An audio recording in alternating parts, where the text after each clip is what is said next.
tugeze ku isaha 6 zirenze iminota 10 hano muri studio za Radio Magara Times FM akaba ari umwanya gukurikirana amakuru mu rurimi kavukire tukaba tugiye kuyashikirizwa na Bigimana Armel ndakuramukije nongera ndaguhikaze ndakuramukije Felicien turi ku munsi wa mbere igenekerezo rya 13 sagwa ikaze mu makuru y'uno munsi naye akabagizwe n'izingingo nkuru zikurikira.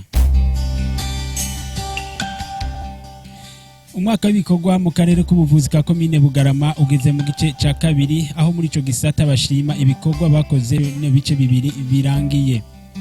Abanywa n'abadandaza ibinyobwa vya Brarudi muri komine ya Bugarama imyidogo ni myinshi aho ni mu gihe ibinyobwa bimwe bitaboneka. Mu buhinga bw'ivyuma turiko dufashwa na Richard Ndayizigiye mu kanya n'inkuru imwe mukwaye. Kwino muri sanze muri radio Magara Times FM.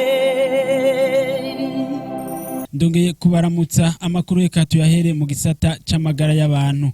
Umwaka w'ibikorwa mu gisata c'ubuvuzi muri komine ya Bugarama ugeze mu gice ca gatatu aho muri ico gisata bashima ibikorwa bakoze mu mice bibiri birangiye. Nimubona Alexis arongoye akarere k'ubuvuzi muri komine Bugarama arabitubwira akagira ko anavuga aho umwaka watanguriye. Kibazo kijanye n'ibikorwa by'umwaka mu bisanzwe murazi ko umwaka warahindutse umwaka burya utangura itariki imwe y'ukwezi kw'indwi ukazorangira mu kundi kwezi kwa gatandatu ku mwaka ubukurikira hanyuma rero hariho indinganizo z'imigambi mu mavuriro canke mu biro vy'akarere canke mu biro vy'intara usanga hariho indinganizo z'imigambi mu mwaka wose nk'ubu rero cyaje turakorera ku ndinganizo y'imigambi twakoze umwaka utanguye no kuvuga kuva itariki imwe y'ukwezi kw'indwi aho rero haba harimwo ibikorwa bizorangurwa muri ico kiringo c'umwaka wose rero ubu turi mu kwa mbere nivyo mugabo urumva turi mu mwaka w'ibikorwa ahubwo novuga ko tugeze gice kigira gatatu c'umwaka hanyuma ibikorwa tumaze kurangura muri ibi bice bibiri vya mbere biheze ni bitari bike novuga cane ikiraba abene gihugu muri rusangi hari igikorwa twaheruka gukora kijanye no gutanga imisegetera ku bene gihugu bose bivanye nuko tigira vya malaria by'abagwayi ba malaria byari vyabaye vyinshi ubushikiranganje rero buca buratunganya ico gikorwa c'uko hotanga imisegetera ku bene gihugu bose mu ntumbero yuko twokinga cane ingwara ya malaria. Ico gikorwa rero carakozwe hano mu karere wacu twe mu makomine yose uko ari 3 abene gihugu bose barashoboye kuronka imisegetera. Muri iki gice rero dusabwa twese gukurikirana ingene imisegetera iri kwirakoreshwa novuga ko ari ico gikorwa nyamukuru twese abajejwe intwaro barimwo na twebwe tukaja hamwe tugakurikiranira hafi ingene iyo misegetera iri kwirakoreshwa. Tukiri muri ico gisata c'amagara y'abantu ishira hamwe ry'abashinwa Sarange riko rigisha abene gihugu muri komine Bugarama ibijanye n'amagara y'abantu hamwe no kwiteza imbere ni inkuru ya Felicien Bigirimana. Sarange rero ni kirimi c'igishinwa mugabo mu congereza citwa more than big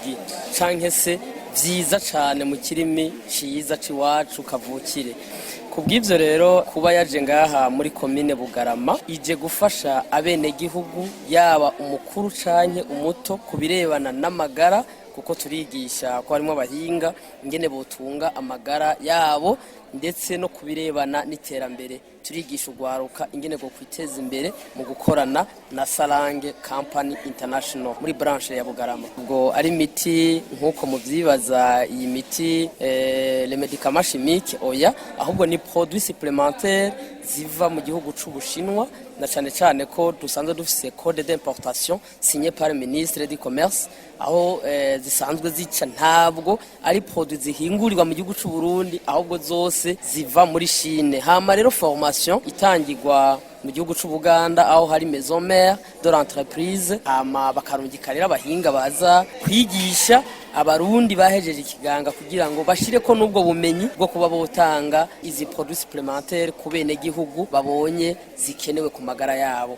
Reka amakuru yacu tuyarangirize mu gisata c'ubudandaji aho abanwa n'abadandaza ibinyobwa vya Brarudi muri komine ya Bugarama imyidogo ari myinshi mu gihe hari ibinyobwa bimwe bitaboneka. Micheline adandaza inzoga arasaba ishira hamwe Brarudi gukora ibishoboka byose kugira ngo ivyo binyobwa biboneke maze imyidogo igabanuke. Ni inkuru dukesha Ciza Jean. Jewe sanzwe nyene n'umuntu akorera kuri depo ahanyene Magara kuri centre nyene niho sanzwe nkorera so twa tuyumvira ko ari kubara amapodre bashobora kuba bakoresha naco gituma musanga mengo ibinyobwa nibike kanashika mbere n'ibindi binyobwa bikabura ku mpamvu yo twababwira ko bokwihangana kuko natwe ntituzi umunsi bizobonekera. Muri Brava twosaba ko boshobora kurondera amapudre kugira ngo badukore ivyo binyobwa, abantu bari kuguma bidoga ko babuze ivyo banwa kugira ngo bashire akanyota. Nisho twosaba. Aha akaba ari naho turangirije amakuru yacu. Reka nshimire mwebwe mwese muri yateze amatwi, nshimire aho mu ruganda rwa Radio Magara Times FM gutorokanya amakuru. Ntibage gukengurukira Richard Ndayizigi yatumye amajo bashikira